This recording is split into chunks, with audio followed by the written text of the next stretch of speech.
Salut! Alors, je sais que j'ai un peu disparu des radars en mars parce que c'était vraiment la fin d'un marathon, personnel et professionnel. Au mois de mars, j'étais pas tant dans mon assiette, comment on pourrait le dire?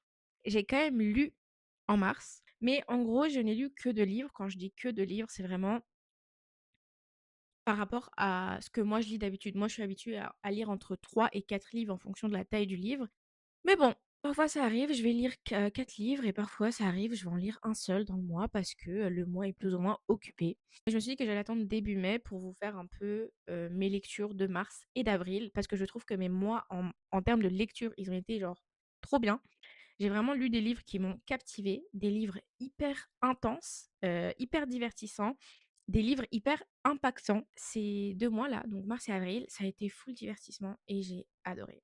Mais trêve de blabla, je vais vous présenter mes lectures. Je vais commencer par les lectures de mars. Si je devais, définir mon mois de mars en un seul mot, je dirais vraiment divertissant. Vraiment, je me suis tellement divertie, je me suis même amusée. Déjà, vous voyez à la fin, aux couleurs de la couverture que je me suis amusée. Je sais pas comment expliquer, ça se voit que je me suis amusée.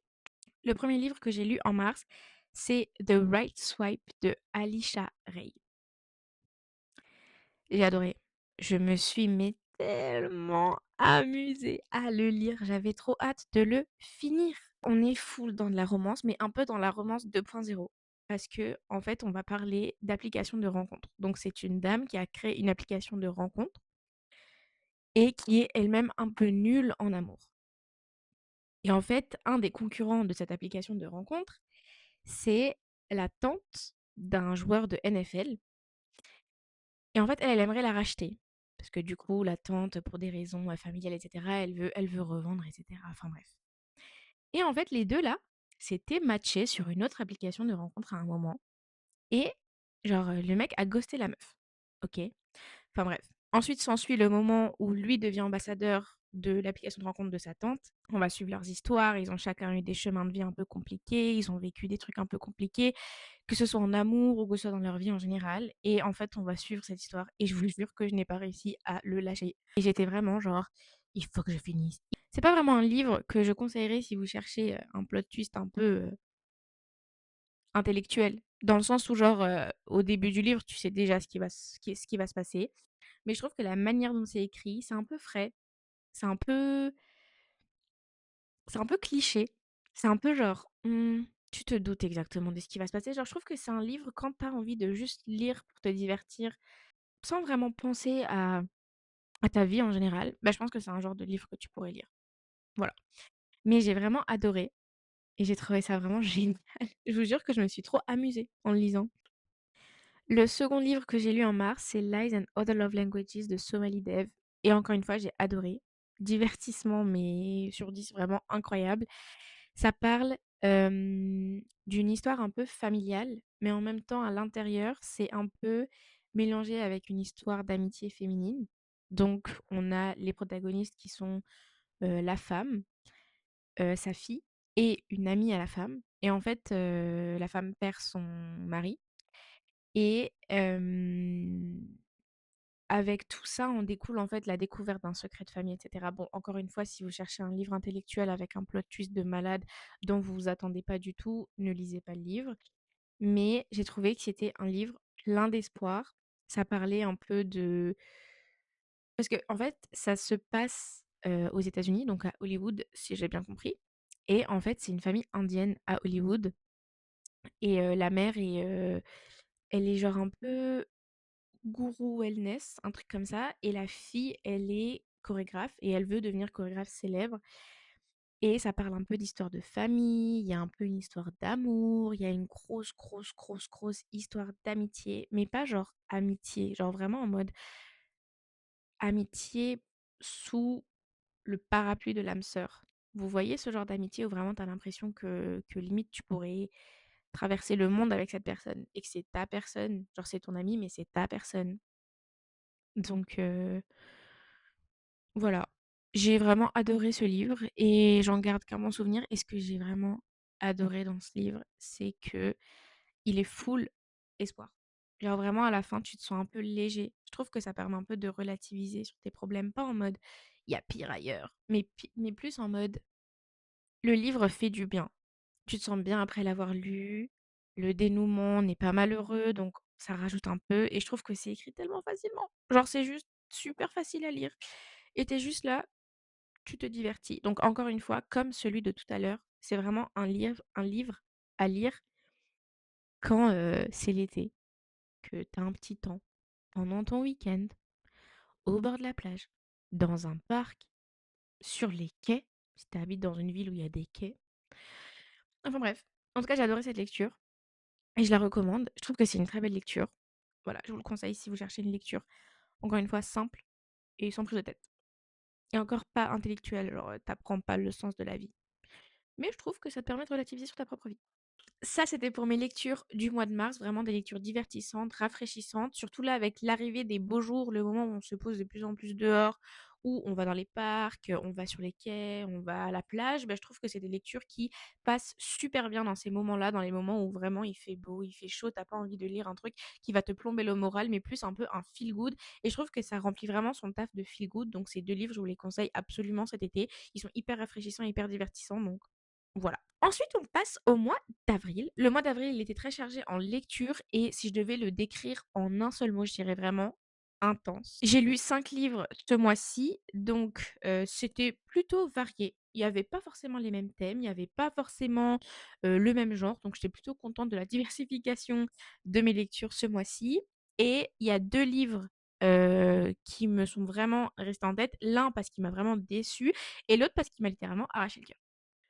Le premier, c'est Girl, Woman, Other de Bernardine Evaristo et ce livre, j'ai l'impression qu'il m'avait suivi partout. Genre, c'était comme, Tant que fleuriront les citronniers, le livre, je pensais vraiment le voir partout. Genre la couverture, j'avais l'impression qu'elle me suivait partout, que je le voyais dans toutes les librairies où j'allais, sur les sites de livres que je cherchais, je la voyais tout le temps et je me suis jamais dit: je vais le lire». Et cette année, elle était dans ma liste de livres à lire et vu que j'essayais un peu de découler les livres qui sont dans cette liste, je me suis dit: Girl, you're gonna read it».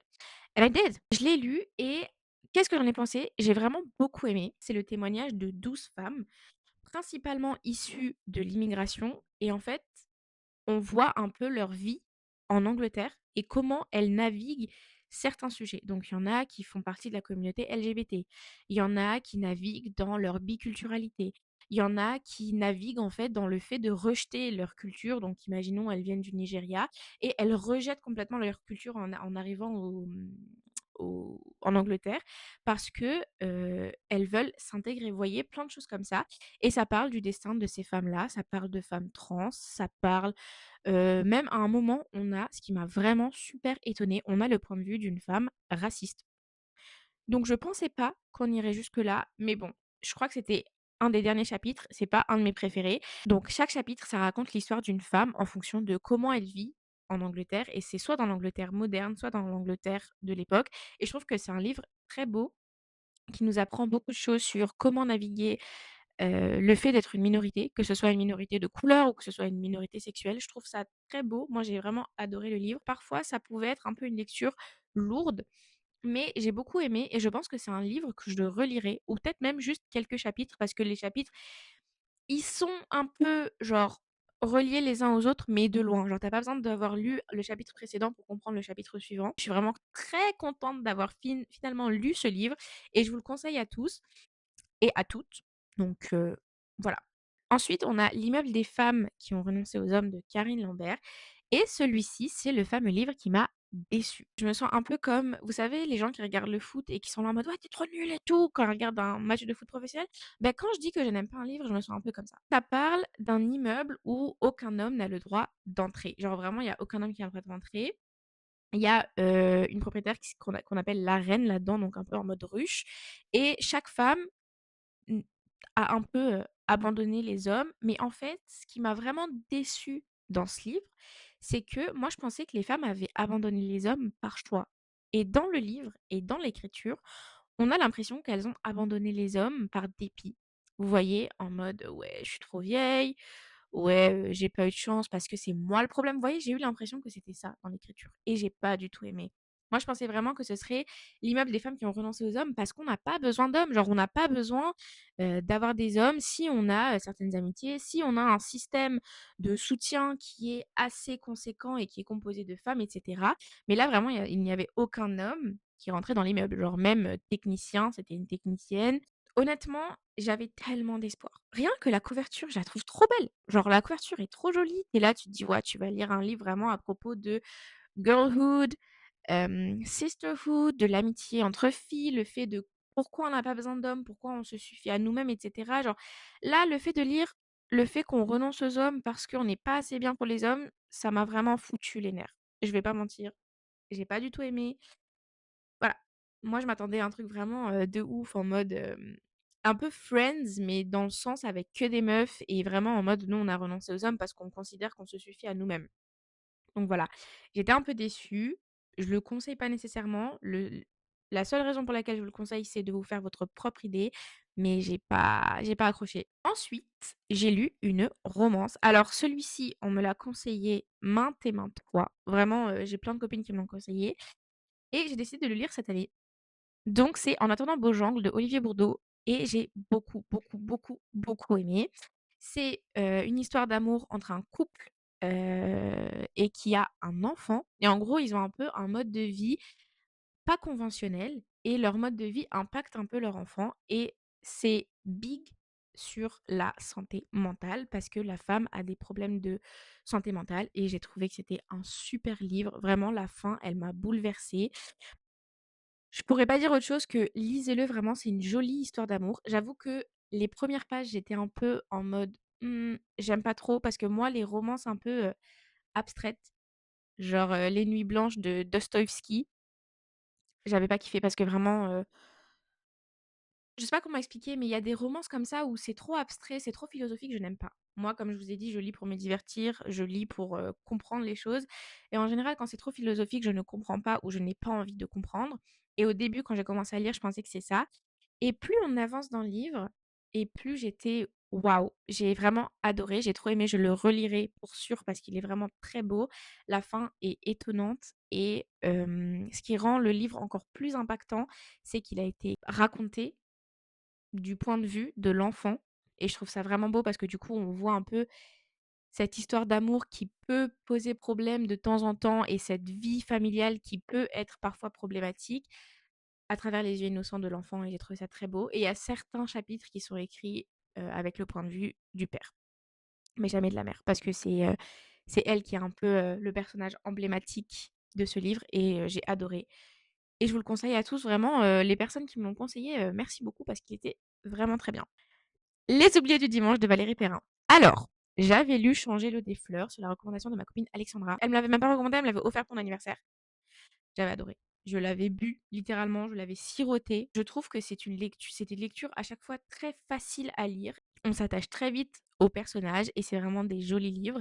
Donc là, pour le coup, ça raconte l'histoire d'une femme qui a perdu ses 2 parents et elle vit avec ses grands-parents et son cousin qui a lui aussi perdu ses 2 parents dans le même accident de voiture et elle travaille dans une maison de retraite et en fait, en travaillant dans cette maison de retraite, elle écrit le récit de la vie d'une des patientes et en écrivant le récit de cette vie, elle va en fait comprendre hem, ce qui s'est passé dans l'accident de ses parents et elle va en fait connaître l'histoire de sa vie familiale en fait et c'est vraiment un très joli livre. C'est encore une fois une lecture légère, mais je trouve que c'est très joli. Vraiment, j'ai adoré le lire, j'ai passé un super moment. Je dirais pas que c'est une lecture légère parce que on se sent un peu mal à l'aise sur certains sujets qui sont abordés. Je ne voilà, moi je me suis sentie mal à l'aise sur certains sujets mais en même temps, genre, je trouve que les personnages sont plutôt attachants et ils sont plutôt intéressants et vraiment, t'as pas l'impression de pas aller au bout d'un personnage. Genre, t'as pas l'impression qu'un personnage n'est pas assez développé ou que, il manque, certaines choses à un personnage. Genre, les personnages sont très complets. Moi, celui-ci, je vous le conseille, mais à 100 et je trouve qu'encore une fois, c'est une belle lecture d'été, une belle lecture où, tu juste, posé, dans un parc, sur les quais, à la mer et tu profites de ta lecture, quoi. On arrive au dernier livre, de mes lectures de mars et avril et j'avoue que, ce livre m'a arraché le cœur. Donc je l'ai laissé à la fin pour faire un peu de suspense et tout, mais bon, il m'a vraiment arraché le cœur. Petit pays de Gaël Faye. C'est un livre qui parle du nettoyage ethnique au Rwanda en 1994, du point de vue d'un enfant. Sa mère est rwandaise et son père est français ou belge, j'arrive plus à me souvenir, mais un des 2. Et ça parle de sujets super, super importants, dont les génocides qui sont d'autant plus d'actualité en ce moment. Ça parle un peu de colonialisme, ça parle de l'innocence d'un enfant qui grandit là-dedans et qui, en fait, au début, il comprend pas ce qui se passe. Lui, il vit sa petite vie confortable et d'un coup, bam, il y a un changement et ce changement, on le sent. Moi, j'ai adoré, j'ai vraiment pleuré. Je trouve que c'est un des livres que je relirai, mais pour sûr, sûr, sûr, c'est un des livres qui rentre dans le top 3 de mes livres préférés. Et ça parle vraiment de sujets très importants et en fait, c'est, littéralement une semi-autobiographie parce que l'homme qui a écrit, ce livre a vraiment vécu certains des faits qui sont relatés dans ce livre et ce sont des faits qui ont existé. Donc il y a eu un génocide au Rwanda en 1994. Très beau livre, il m'a littéralement arraché le cœur, vraiment je sais pas comment expliquer la sensation que j'ai eue. Je trouve que les derniers chapitres sont hyper durs à lire, mais c'est une réalité, c'est vraiment une réalité. Il y a pas de même si c'est à travers les yeux d'un enfant, il y a pas de enfin, c'est pas enjolivé, quoi. Donc c'est un très beau livre, qui relate un fait très, très important de l'histoire, du Rwanda et je le conseille à tous parce que non seulement vous apprenez certaines choses, mais en plus, je trouve que c'est bien pour que ça fasse un peu un éveil. Parce que ce sont des faits qui arrivent toujours à certaines populations aujourd'hui et que, c'est bien de se rappeler. Parce que, on n'a pas envie que certains faits de l'histoire se répètent. Je me rends compte que je suis vraiment nulle pour les conclusions, mais bon, c'est pas grave. Ça, c'était mes lectures de mars et avril et je suis vraiment trop contente de celle-ci parce que je trouve que non seulement elles étaient hyper diversifiées, mais pour certaines, elles étaient impactantes et pour d'autres, elles étaient juste divertissantes. Mais en tout, j'en ai subi qu'un seul. Il y a qu'un seul livre que j'ai subi et que j'avais vraiment limite pas envie de finir, mais que je me suis un peu forcée à finir, même si c'est pas la marche à suivre. J'avais quand même envie de savoir pour me faire une propre idée du livre. Et j'espère que j'aurais pu vous inspirer. Je pense que dans la barre de description, je vais mettre le nom et l'auteur, de chaque livre avec un peu l'ambiance que ça représente pour vous donner un peu une idée de quand le lire et j'espère que vous aurez aimé cette vidéo. Je vous souhaite une très bonne journée ou soirée en fonction du moment durant lequel vous allez regarder cette vidéo et je vous fais plein de bisous. Bye bye.